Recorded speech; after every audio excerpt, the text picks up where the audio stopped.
You're listening to Coming Out Stories on the Lesbian Talk Show. I'm joined by April, a reviewer at the Lesbian Review, and she's going to tell us her coming out story. And this is a special celebration for October, which is Coming Out Month. April, thank you for joining me today. Hi, darling. Thank you for having me. And yes, queen of all things, you're Sheena. The only person we are missing today is my next adorable friend Tara, but I can't wait to hear her story. So today it's going to be my turn to tell, oh my God, all my business. This is frightening. No matter how many times I do a podcast, I am always nervous. Don't be nervous. You have a wonderful accent. Okay, so tell us how old you were when you first realized you were queer. Well, when I first started realizing something was different about me, I started realizing this around 9 or 10, right? All my other friends, yeah, they were still in the ew boy stage. And I was even with this ew, do not touch me, don't come near, nothing. But then there was this thing, I have this thing with older women. I had a crush on my teacher, right? And we have it not like grades. We have like standard 1, standard 2, standard 3. So I was in standard 3 at the time. And this, oh my God, my teacher, those legs. When she wore those skirts to school, that was the first thing my eyes stuck on, her legs. Come right up, and I would follow her anywhere. I'd do anything for her until I got labeled the teacher's pet, yeah. But I realized my attraction to older women since I was 10. And then it started to build and started to grow, and that was really confusing. If you were brought up in a society where being lesbian wasn't a taboo, where it was just an option, if you had as much exposure to queer relationships as you do to heterosexual relationships, would it still have been a 10, or do you think it would have been even earlier? It probably may have been earlier, because in our culture in the Caribbean, especially in a black community, you see, queerness is not really embraced. So as a person of color, nobody would really come out and talk about queerness or talk about gay, lesbian, any kind of relationship. Everybody had this heteronormative view, and I'm seeing it everywhere. It's being pushed in my face. So for as long as I could remember, I'm only seeing men and women relationships, and I had nothing to compare my crush to. I couldn't really come out and tell friends and say, hey, I like Miss. I like her long legs. I couldn't come out and say how I felt. I couldn't even talk to my closest friends, and that was painful. It was really painful to feel that I had all these feelings, but I couldn't voice it because instinctively I knew that I couldn't say what I wanted to say. I was scared. So then what happened? Well, to me, I'll say it like this. For a queer person, lesbian, anybody bisexual, every day you're going to be coming out. It doesn't matter whether it's a one-time thing or two-time thing. Because my journey began at 10 when I realized this crush. And then when I passed my common entrance exam, that is the way you go into high school here in the Caribbean. So you're going into high school, you leave primary school behind, you go into high school. All your friends are talking about going out with boys. Who want to kiss this boy? Who want to sneak out and go a party with this boy? And here I am. I'm like, what boy you telling me about? I want to go out with those good-looking girls on the side there. What are you telling me about this boy? And I realized right then and there, it snapped to me. It's like, oh shucks, I'm in trouble. I want to go out with a girl. I don't want to go out with a guy. What does this say? I can't dance with a girl in public. I can't hold her hand and kiss in public. And I remember all of the kind of violent music in the Caribbean that's singing about LGBT people. There are songs about killing them and all these kind of things. And I'm like, oh my God, this is going to apply to me? This is going to apply to me? And as a teenager, I was really angry. I was angry, hurt, moody. I lash out because at the end of the day, it's like my parents are trying to push something on me that I don't want. My mother is heckling me and saying, well, I'm seeing these girls, your friends, they're going out with these boys. Which boy are you going to bring home to meet me? And I remember at 16 years old, I'm just there like, I'm so tired, I'm fed up of everybody bothering me about, well, who's your crush? You're not telling us, you could come and tell us. But I couldn't tell them that I liked another girl. And this is where the taboo came in, because I was at 16 and I met my first girlfriend, right? And this is painful. She's East Indian. She's East Indian descent and I am black. So One time there, we were crossing a taboo because the East Indians, they believe that, okay, their women should marry, uphold certain cultures. You shouldn't, you shouldn't want to go with another woman. And here it is, you want to go with a black woman on top of that. And that just caused a lot of friction in her house and in mine because here it is, she was emulating a butch lesbian. She wanted to dress butch. She wanted to cut her hair, do certain things, and she wasn't allowed to. And I was trying to figure out myself too because I'm like, April, are you really gay? Do you not like guys? What is wrong with you? And I tried to actually force myself to go on a date with a guy. But from the time his lips looking to meet mine, I was like, oh, nope, nope, nope, nope. Pushed him away and kept going. And that was the last time I tried. I said, this is not going to work. This is not going to work. No matter how hard I tried, I just couldn't. I was like, no, no, no. This scratchy beard, nope, nope. So I pushed him away. But me and my first girlfriend, we passed through a lot because my mother's giving me hell. This butch girl is coming by her door. She said, why do you be friends with girls who are dressing like men? What is wrong with you? Why can't you go out with good girls like your other friends who dress girl-like and they could carry to meet a nice boy? I'm like, but I do want to meet a nice boy here. And my mother's like, what do you want to meet? A criminal, a ruffian? I said no. And that was the breaking point for me. A big argument ensued that day. My mother and father were there, and I just had enough. And my father was like telling my mom, stop pestering her, because some dads have a soft spot for their daughters. And he's like, stop pestering her, leave her alone. If she doesn't want to date a guy, leave her. And my mother just wasn't taking the hint. And then I just burst out. I'm like, I don't want to date a guy. I want to date a girl. I want to go out with Sulin. And that caused trouble. That caused trouble when I said I wanted to go out with Sulin. You could have heard a pin drop in my house. And that time my older brother was there when he heard the outburst, and everything went to hell because it's like she started screaming and telling me get out her house. She didn't want a blight in her house, and that was drama. And at that time my parents weren't living together, so I ended up having to go over by my dad for some time because she couldn't even face me. She couldn't look at me because I wasn't the daughter that she wanted. That was hard, being rejected by your parents just for being who you are. In the Caribbean culture at that time, they didn't have any words to say, women loving women. They could give you 100 words to say how they're disgusted with you. They could give you 100 words to say why you don't fit, But they could never say why women love women. They can't explain it. They didn't have a name for it. I didn't have a name for me. I didn't even know. Well, there's a community of women like myself that were actually lesbians. And I felt really depressed and alone, staying in this room by my dad's house, and he's trying to comfort me and come to terms with my revelation that I am lesbian. And he turned to me and he was like, no, April, this is going to sound tough, but he was like, April, you're a woman of color. That's one strike against you. The fact that you are colored and you're female, that is 2 strikes, but you're adding a 3rd strike. You want to be a lesbian. I say, it's not that I want to be, this is who I am. And he's like, but you're going to make your life hard. Why are you trying to be controversial? And I was like, I'm not trying to be controversial. This is me. And he tried to understand, and I stayed by him for some years until I could have gotten on my feet. It took some time to, approach my mom, but the relationship was never the same. It was difficult. I still have a good relationship with my 2 brothers. My older brother, even though he doesn't accept it, he tries to understand.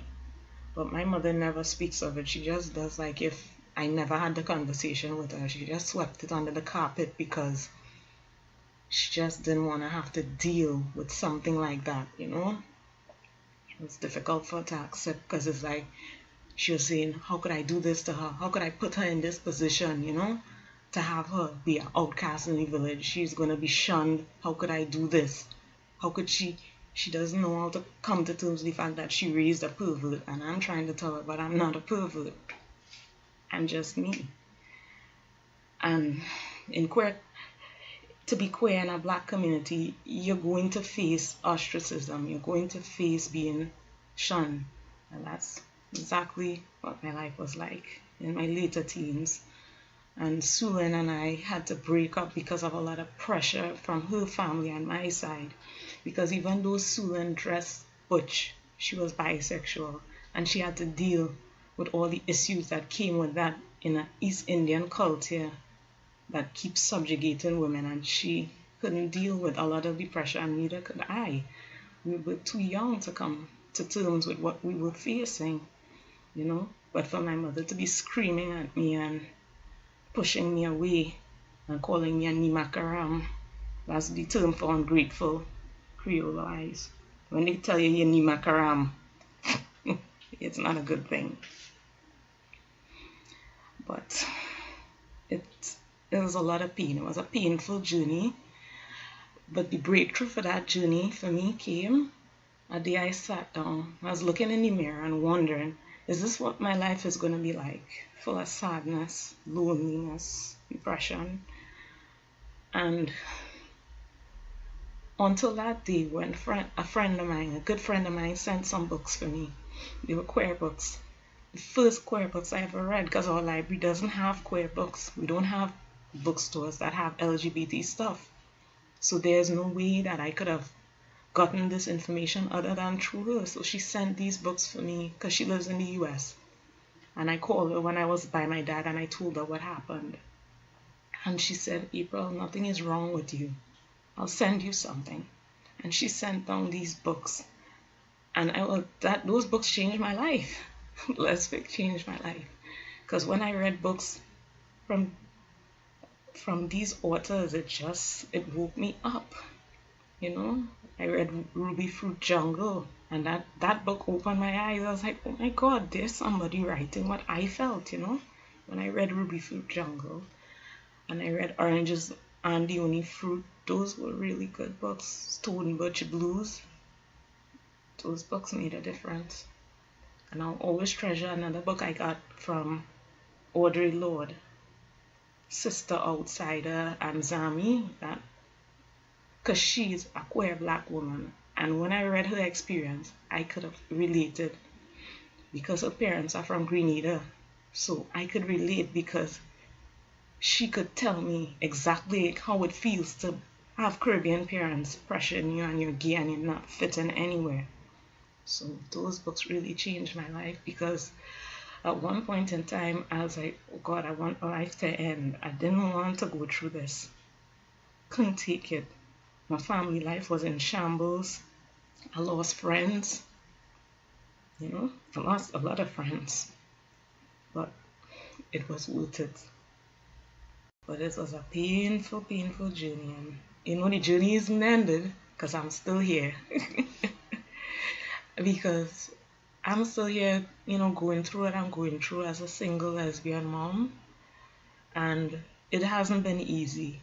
It hasn't been easy because raising a child, even as a couple, is hard because, as I said, you keep coming out every day of your life. You keep coming out when guys come to you and want to go on a date and you turn them down and you tell them why. You keep coming out when you meet new friends and they want to know about you and you have to tell them again, hey, I'm gay. You keep coming out again and again when your child comes to you in a public place, in the grocery, wherever, and call both of you mom. And that people look around and it's like, oh wow, mom, both of them? Who's your real mom? They both are. And you keep coming out again and again. So that in itself is always a revelation. Coming out is not a one-day thing. You're going to come out for the rest of your life. I think I might even still be coming out in my 90s if I live that long. I couldn't change anything else because it was beyond my control. My parents' reaction was not within my control. My friends' reaction was under my control. My only regret is that all the anger that I had inside, the people I lashed out at, you know, that's my only thing. But my dad has really been supportive. He's really been an anchor. Even though he doesn't understand, he's still been an anchor. He really, really helped me there because I would have been on the street. Thank God he didn't let me end up on the street.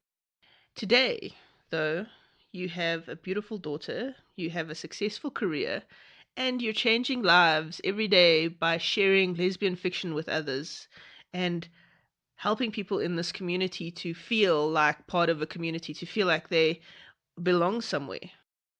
And that means a whole lot to me because reading was just a solitary action for me. But when I got into this whole lesbian group here with the Lesbian Review, it helped me share my love of reading. It helped me share and learn more and meet more people to make up a part of the LGBT community. It's so wonderful to hear all the other podcasts with Ask a Bisexual. It's always good to hear their perspective. Even though I have bisexual friends, I still like to hear everybody's story. And it's amazing because one story is going to differ from the next. No two people are the same. Every lesbian did not have the same experience, just like every bisexual person didn't have the same experience. Because my best friend had a hard time too because she's bi, and she told me her story, and she's like, April, it doesn't matter, bisexual people have a hell of a time. And I said I agree, because when she came out, her parents threw her out, and they didn't say, okay, you're bi, you're halfway queer, or nothing like that. They never said that. Bottom line, you're a queer, you have to get out my house. And that is how it goes. And people think that bisexual people have an easier time. They don't. They have just as a hard time as everyone else in the LGBT spectrum. And that is a lot of misconception that, goes around like, oh, they'll have an easier time. Hell no. They sometimes have it harder because they're getting a lot of stuff from the gay community and from the straight community, and it's unfair. And I watched how my friend suffered, and I stayed the course with her, and she supported me, and it meant a lot. It meant a lot that we both could support each other, at a time like that. I think when you hear people say that they don't consider their birth family their family, they consider their queer family their family. Like, I get it, eh? I didn't have a horrible coming out story like this, but I do get the acceptance that comes from people who understand that journey. Because, like my grandmother, who loves me a lot, said to me the other day, oh, I must be careful and not cheat on tomorrow because I was going to meet a lesbian friend. And I was just like, you can't be serious.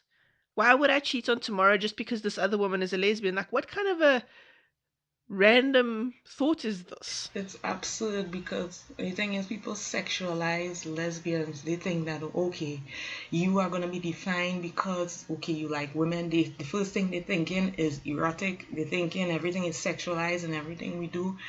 And it hurts because at the end of the day, I'm like, well, what the hell? I'm normal. I just like women. I'm not going to like every woman I see. And I'm not a predator. I'm not going to be there trying to grab at them, or I'm not going to do that. And that's how I lost friends, because when I came out, they're like, oh my God, and you came sleepovers by me. You bathed in my shower. And I was like, what the hell? Where is this coming from?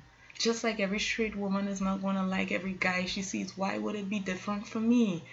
And I came up against a lot of that, and I was like, oh my God. Thank God for lesbian fiction, because I don't know what I would have done.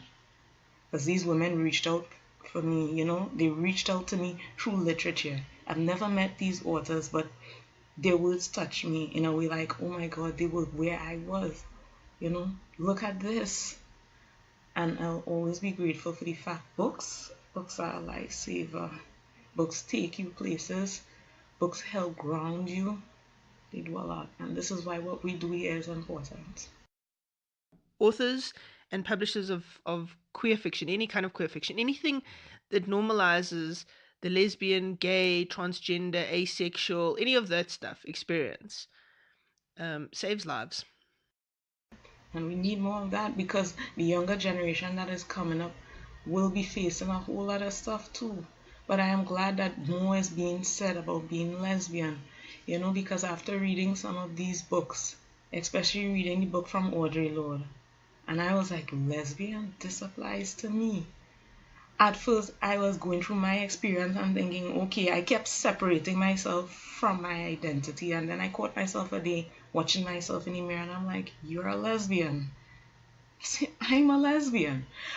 And that was the most terrifying but the most amazing part of my day. That was the best thing I have ever done, is actually own the fact that I am gay. Because all the time I kept separating the fact that, okay, you're April, but you love women. But you cannot be two different people. You are one and the same. And loving women is a small part of who you are. It does not take over my whole personality. And there's nothing wrong with me. I think that's really well said. And that's, I think, a journey that all of us had to go through to get to a place where you feel okay with yourself. You have to go through that thing with realizing that actually your sexual orientation does not define you. You're still you. It actually doesn't even change you. It's just like, oh, look, I suddenly realized I have blue eyes. Exactly. And I read a quote from a book already, and I wish this would become true in the future. In this book, it said one day the author was hoping that the person would be able to just say that they're in love, and that is all that matters. They wouldn't even need to come out. They'd just say, I'm in love with whoever, whether it be men and men, women or women, love. That's it, bottom line. And it shouldn't matter who they are in love with. And I think that is one of the best things that could ever happen in the world. We need more love. We need more love and acceptance. So if you had to give a piece of advice to a baby gay, what would you say? Yeah, I would tell them, even through all the turmoil, the ups, the downs, this too shall pass. You're not always going to be depressed. You're not always going to feel at odds with yourself. You will. You will become stronger. Society may not get better, but you must come to terms with yourself.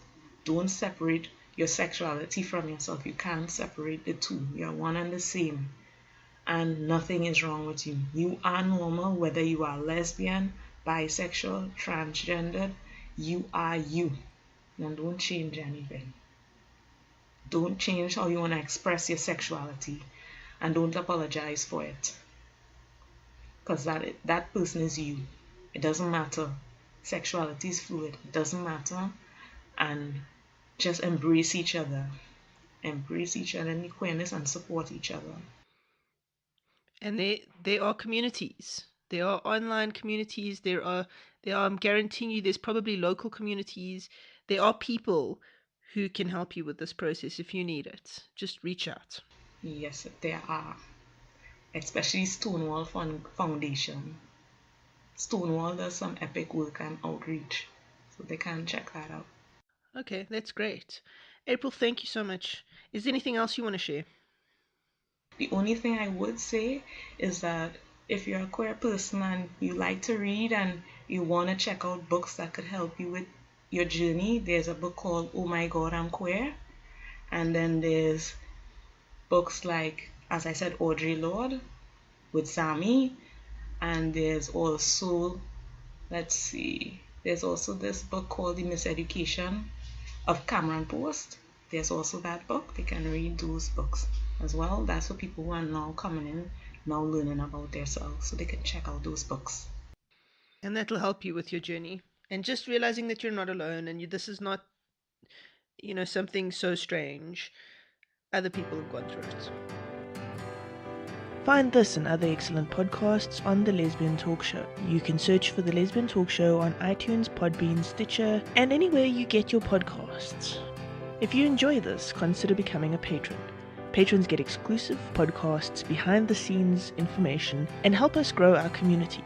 Find more information at patreon.com/thelesbiantalkshow.